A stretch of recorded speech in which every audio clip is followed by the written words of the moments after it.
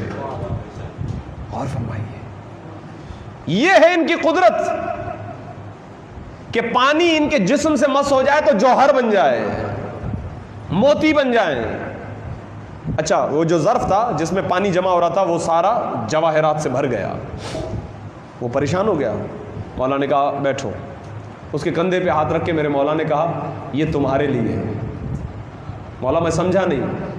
کہا یہ لے جاؤ, اپنی زوجہ سے کہو اس سے زیادہ عطا کر سکتے ہیں. اللہ, تمہاری زوجہ نے تم سے کہا تھا نا یہ لے جاؤ.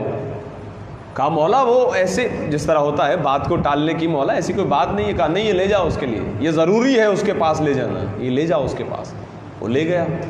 جب گھر پہنچا اس نے یہ سامان دیا, کہا یہ میرے مولا نے تمہارے لیے بھجوائے ہیں. کہا مولا کو کیسے پتا چلا, کیا تم نے بتایا؟ کہا میں نے نہیں بتایا. کہا پھر انہیں غیب کی خبر کیسے ہوئی؟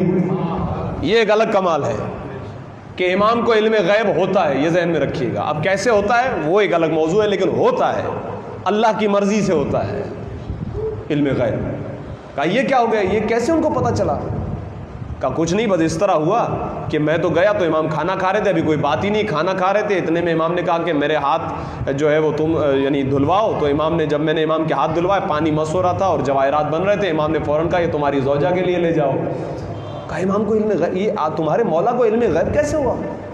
اس کا دل منقلب ہوا. اس نے کہا اب جب تم اپنے مولا کا دیدار کرنے کے لیے جاؤ تو مجھے بھی اپنے ساتھ لے کے جانا. کیا ارشاد فرمایا تھا امام نے, یہ تمہاری زوجہ کے لیے ضروری ہے. اچھا, آج تو ماشاءاللہ بہت اچھے سفر ہوتے ہیں, لیکن پرانے زمانے کے سفر پیدل چل رہے ہیں, اونٹوں پہ چل رہے ہیں. کبھی کبھار بہت فاصلہ طے کر لیا, پانی مشکیزہ ختم ہو گیا, کنواں بھی نہیں مل رہا, پیاس کی شدت, بھوک کی شدت, تو سفر میں کوئی مشکل پیش آ گئی جس کی وجہ سے اس کی زوجہ بیمار ہو گئی. توجہ ہے آپ حضرات کی میرے ساتھ؟ زوجہ بیمار ہو گئی اور اس کا انتقال ہو گیا. اللہ اکبر. یہ شخص پہنچا وہاں پر امام کے پاس, کہنے لگا مولا میں اکیلا نہیں آ رہا تھا, میری زوجہ بھی آ رہی تھی, لیکن وہ جو ہے اس کا انتقال ہو گیا, بس قریبی تھے, اس کا انتقال ہو گیا. میں نے کہا میں پہلے آپ کو اطلاع دوں, آپ سے ملاقات کروں. کہا اس کا انتقال نہیں ہوا ہے, جاؤ وہ زندہ بیٹھی ہوئی ہے. اللہ اکبر. اختیار کہاں تک ہے؟ کہا جاؤ وہ زندہ ہے, اسے لے آؤ. وہ ہم سے ملاقات کی مشتاق تھی, ہماری زیارت کرنا چاہتی تھی, ایسے کیسے ہو سکتا ہے کہ رستے کے اندر مر جائے؟ جاؤ اسے لے آؤ. دوڑا ہوا گیا تو اس کی زوجہ وہاں بیٹھی ہوئی تھی. کہا جلدی چلو, امام نے تمہیں بلایا ہے. دونوں چل کے جیسے امام کی خدمت میں آئے, امام کو دیکھ کے رو کر زمین پر بیٹھ کر کہنے لگی یہی تھا وہ جس نے ملک الموت سے کہا کہ اس کی زندگی کا وقت ابھی ختم نہیں ہوا ہے. اللہ اکبر. اس کی زندگی کا وقت ابھی ختم نہیں ہوا ہے, اسے واپس بھیج دو. اور فرمائیے کہاں تک اختیار ہے. اور اس کے باوجود اگر وہ اس طرح کی زندگی بسر کرتے ہیں تو یہ ہمارے لیے بہت بڑا پیغام ہے. اختیار ہے, ہر چیز پر اختیار ہے. سخر لکم الشمس والقمر, ہم نے کائنات کا ذرہ ذرہ تمہارے اختیار میں دے دیا ہے. سب کچھ اختیار میں ہے. لیکن عزیزان گرامی قدر, انہوں نے انسانوں کے ساتھ ایسا رویہ اختیار کیا ہے. دو روایات ہیں, دو روایات, ایک شہزادی جناب زہرا کے بارے میں, ایک امام زین العابدین کے بارے میں, کہ جب ان کو غسل دیا جا رہا تھا تو غسل دینے والا رو رہا تھا. شہزادی زہرا کو غسل دینے والے مولا علی تھے, گریہ کیا. عرض کروں گا ابھی انشاءاللہ, میں پیغام مجلس عرض کر رہا ہوں, آپ گریہ کے لیے آمادہ ہو چکے تو بس اب مصائب کی طرف ہی جاؤں گا. اور دوسری ہستی امام زین العابدین ہے, جب امام محمد باقر غسل دے رہے تھے گریہ کیا ہے. پوچھا مولا کیوں رو رہے تھے؟ کہا میں اپنے بابا کی پیٹھ پر جو نشان دیکھے میں نے, ان نشانوں کی وجہ سے. ہاں ہو سکتا ہے آپ کے ذہن میں یہ بھی آیا ہو کہ مولا نے کربلا سے کوفہ، کوفہ سے شام میں اتنے تازیانے کھائے ہیں، ہو سکتا ہے نشان ہو، لیکن کچھ اور نشان بھی ہیں۔ وہ کیا تھے؟ مدینے میں 400 گھر تھے جو غریبوں کے تھے، مولا خود اپنے ہاتھوں سے کھانا پکا کے ساری رات مدینے کے غریبوں کو کھانا کھلایا کرتے تھے۔ یہ ہے معاشرت، ایک تعلق خالق کے ساتھ ہے، ایک تعلق مخلوق کے ساتھ ہے۔ دنیا انہیں بھول جائے، یہ کسی غریب کو بھی نہیں بھولتے ہیں، یہ لوگوں کے ساتھ رشتہ۔ اچھا یہ تو آپ کہیں گے غریب ہے، یہ تو غریب ہے، یہ تو مخلوق ہے، پھر بھی انسان ہے۔ نہیں، ان کا جانوروں کے ساتھ بھی ایسا ہی تعلق تھا۔ اب سنیے، بڑی سخت روایت ہے۔ جس جانور پر میرے مولا نے، جس ناقے پر میرے مولا نے 20 حج کیے ہیں۔ اچھا روایات میں ایسے بھی ہے کہ امام پیدل چلتے تھے، جانور آپ کے ساتھ ہوتا تھا، ایسا بھی ہے۔ 20 حج امام نے جس ناقے پر کیے ہیں، اس پوری زندگی میں، اس پورے وقت کے اندر امام نے کبھی اس جانور کو مارا نہیں۔ کیا یہ ممکن ہے؟ ایک سوال ہے۔ یہ اہل بیت کی سیرت ہے، یہاں سمجھ میں آتا ہے۔ اب سنیے، یہ تو امام کی وفا تھی، یہ امام کا مخلوقات کے ساتھ رابطہ تھا کہ جانور تک کو نہیں مارا۔ اب یہ جانور ہے جسے امام کی معرفت ہو جاتی ہے، جب امام کی شہادت ہو جاتی ہے، روایت کہتی ہے کہ یہ جانور آتا ہے امام کی قبر سے، اپنے سر کو ٹکرا ٹکرا کے مر جاتا ہے کہ ایسے امام کے بعد بھی کوئی زندگی ہو سکتی ہے۔ اللہ اکبر، اتنی محبت کرنے والا، یعنی جانور معرفت رکھ لے، اسے معرفت ہو جائے گی یہ ہستیاں کیا ہیں، وہ کیسے انسان تھے کہ جن کے دل سخت تھے، جنہوں نے ایسے امام پر ظلم کے پہاڑ توڑے۔ اللہ اکبر۔ اچھا یہ کون ہے؟ جانور۔ اب آئیے سنیے دشمن، اور یہی مصائب سے ربط کے لیے جملہ عرض کر رہا ہوں، اس کے بعد مصائب کی طرف جا رہا ہوں۔ دشمن وہ یزید جسے اب آج کے زمانے میں رحمت اللہ علیہ بنانے کی کوشش کی جا رہی ہے، اس نے مدینے کو بھی پامال کیا، مکے کو بھی اس نے پامال کیا، اس کی حدوں کو توڑا۔ اب وہ تاریخ ایک الگ ہے۔ روایت کہتی ہے ایسے حالات میں میرے مولا امام زین العابدین مدینہ چھوڑ کر، ایک چھوٹا سا دیہات تھا جس کا نام تھا یمبو، یہ میرے مولا علی کی ملکیت تھی۔ امام زین العابدین نے جہاں جا کر وہاں زندگی بسر کی، کیونکہ مدینے کے حالات بھی خطرناک تھے، کوفے کے بھی۔ کربلا کے واقعے کے بعد اہل بیت اپنے آپ، بس یہ ایک الگ موضوع ہے، انشاءاللہ کسی زمانے میں کسی وقت اور پیش کروں گا کہ کیسی زندگی گزاری۔ تو امام علیہ الصلوۃ والسلام اپنے گھر پہ تھے، دیہات میں، ایک چھوٹا سا گاؤں مدینے سے کچھ فاصلے پر۔ دو لوگوں کے نام آپ نے سنے ہوں گے، ایک مروان ابن حکم، ایک حسین بن نمیر، بعض نے لکھا حسین بن نمیر، کچھ بھی ہے، یہ دو نام ہیں۔ مروان بن حکم کی اہل بیت دشمنی یہ بھی واضح ہے، کتابوں کے اندر ہے۔ ولید کے دربار میں امام حسین کے قتل کا حکم سب سے پہلے مروان نے دیا تھا، یہ تاریخ کا حصہ ہے۔ اور حسین بن نمیر کون ہے؟ اب سنیے۔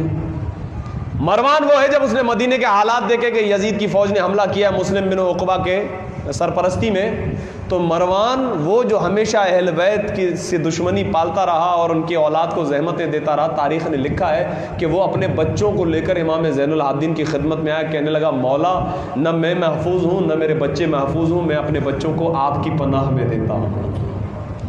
جس کی وجہ سے اہل بیت کے بچے در بدر کی ٹھوکریں کھاتے تھے، آج وہ خود اپنے بچوں کو لے کے اہل بیت کے دروازے پر آتا ہے۔ اللہ۔ اچھا یہاں کیا ہونا چاہیے؟ ہماری عقل کیا کہتی ہے؟ ہمارا اپنا دماغ بھائی بدلا، تم نے ہمارے بچوں کو تہہ تیز کیا، کربلا کا واقعہ تو ہو چکا تھا نا، کل تک ہم سے دشمنی کرتے تھے، آج اپنے بچوں کو لے کے ہمارا نہیں۔ امام نے ارشاد فرمایا جب تک تمہارے بچے میرے پاس ہیں محفوظ ہیں۔ اللہ اکبر، یہ دشمن کے ساتھ رویہ۔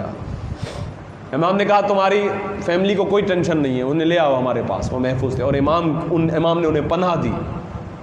اب سنیے حسین بن نمیر کون ہے؟ مدینے پر حملہ کرنے کے بعد مسلم بن عقبہ کو حکم آیا کہ مکے پر حملہ کرو۔